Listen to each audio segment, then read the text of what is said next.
నా పేరు సానా ఫణీందర్ అండి. నేను నర్సాపురం చైతన్య స్కూల్లో చదువుకుంటున్నాను. పొద్దున్నే ఇక్కడ 6:30కి బయలుదేరితే స్కూల్కి 7:30కి 8కి వెళ్తాం. అరగంట మా ఊర్లోనే పడిపోతుందండి. మా ఊరు చిన్నగొల్లపాలెం. మా ఊరికి అసలు రోడ్లు బాగుంటలేదండి. గంట ప్రయాణం అయితే అరగంట మా ఊర్లోనే పట్టేస్తుందండి. అన్ని ఊర్లకి రోడ్లు వేసారు కానీ మా ఊరికి ఈసారి రోడ్డు పడలేదండి. మన సీఎం చంద్రబాబు నాయుడు గారిని, మన డిప్యూటీ సీఎం పవన్ కళ్యాణ్ గారిని కోరుకుంటున్నామండి. అలాగే మన పెడ ఎమ్మెల్యే గారు కాగిత కృష్ణప్రసాద్ గారిని కూడా కోరుకుంటున్నామండి. రోడ్లు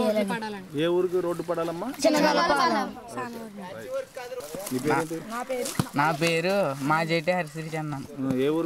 మాది చిన్నగొల్లపాలెం. ఏ మండలం? కృష్ణా జిల్లా మండలం, కృత్తివేణి మండలం, కృష్ణా జిల్లా. మీ సమస్య అంటే మీ ఊరు సమస్య? మా ఊరికి చిన్న చిన్న గుతుకులు కాకుండా పూర్తిగా రోడ్లు వేయాలి, కొత్త రోడ్లు వేయాలి. రోడ్లు వేయడం వల్ల మీకు లాభం ఏంటి? మాకు స్కూల్కి వెళ్తాకి మరియు హాస్పిటల్కి గుతుకులు లేకుండా వెళ్తాం. శేషబాబు. రోజు స్కూల్కి వెళ్తాకి చాలా ఇబ్బందిగా ఉంది. 6:30కి బయలుదేరుతున్నాం, సాయంత్రం వచ్చేటప్పటికి 6:30 అవుతుంది. ఇక్కడ అరగంట పట్టేస్తుంది నరసాపురం వెళ్తాకి. కాళీపట్నం దాడతాకి అరగంట పట్టేస్తుంది ఇక్కడ నుంచి. మా ఊరు రోడ్డు పడాలని కోరుకుంటున్నాం. చిన్నగొల్లపాలెం, కృత్తివేణి మండలం, కృష్ణా జిల్లా. మరి ఎవరికి కోరుకుంటున్నారు? డిప్యూటీ సీఎం గారు చంద్రబాబు నాయుడు గారు, డిప్యూటీ సీఎం గారు చంద్రబాబు నాయుడు గారు, ఎమ్మెల్యే కృష్ణప్రసాద్ గారు కోరుకుంటున్నాం మేమందరం రోడ్డు పడాలని. మా ఊరి పేరు చిన్నగొల్లపాలెం అండి. నా పేరు హరిబాబు. మాకు రోడ్లు సమస్య ఇప్పటి నుంచో చాలా ఇబ్బందిగా ఉంటుంది. గత ప్రభుత్వంలో మమ్మల్ని ఏం పట్టించుకోలేదు. ఈ ప్రభుత్వంలో అయినా మరి మెరుగు చేస్తారని మేము అందరినీ ఆశిస్తున్నాం.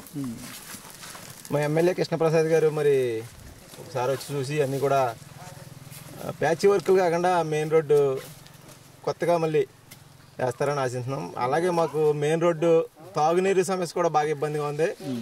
ఏదో ఎన్ని రోజులు వస్తాయి? నెలకి రోజు వస్తున్నాయండి. ఉన్నాయన్ని పైపులు వేయించుకున్నారు కానీ ఎవరికి రావట్లేదు.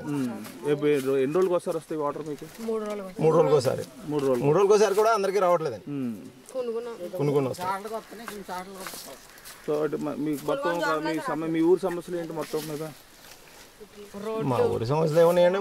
ప్రత్యేకంగా అయితే రోడ్లేనండి. ఇప్పుడు తర్వాత మంచినీరు సమస్య, హాస్పిటల్. మీ ఊరికి హాస్పిటల్ లేదా? లేదు సార్, మాది లక్ష్మీపురం వెళ్ళాలండి. ఏదైనా ఇబ్బంది వస్తే గవర్నమెంట్ హాస్పిటల్ అనేది గొల్లపాలెం లేదు. అంటే ఒక డాక్టర్ కూడా పొద్దున్న సాయంత్రం లేదు. దాన్ని ఇప్పుడు వరకు పట్టించుకున్నామని అది కూడా లేదు. సీఎం గారు, డిప్యూటీ సీఎం గారు, మళ్ళీ ఎమ్మెల్యే గారు, ఎంపీ గారు పట్టించుకోవాలని కోరుతున్నాను చెప్పాను. మా ఎంపీ గారు బాలశౌరి గారి దృష్టికి కూడా ఇది వెళ్తుందని కోరుకుంటున్నాం సార్. అందరికీ మంచి జరగాలని కోరుకుంటున్నాం. నమస్తే ఫ్రెండ్స్, నేను మీ రూపిణి. మీ అందరూ చాణక్య ఛానల్లో వీడియోస్ చూస్తున్నారు కానీ వాటికి లైక్ చేయట్లేదు అండ్ సబ్స్క్రైబ్ చేయడం మర్చిపోతున్నారు. మీరు కనుక చాణక్య ఛానల్కి సబ్స్క్రైబ్ చేస్తే మాకు ఇంకా మంచి వీడియోస్ని, న్యూసెస్ని చేయడానికి మాకు మోటివేషన్ ఉంటుంది. Thank you and don't forget to subscribe Chanakya channel.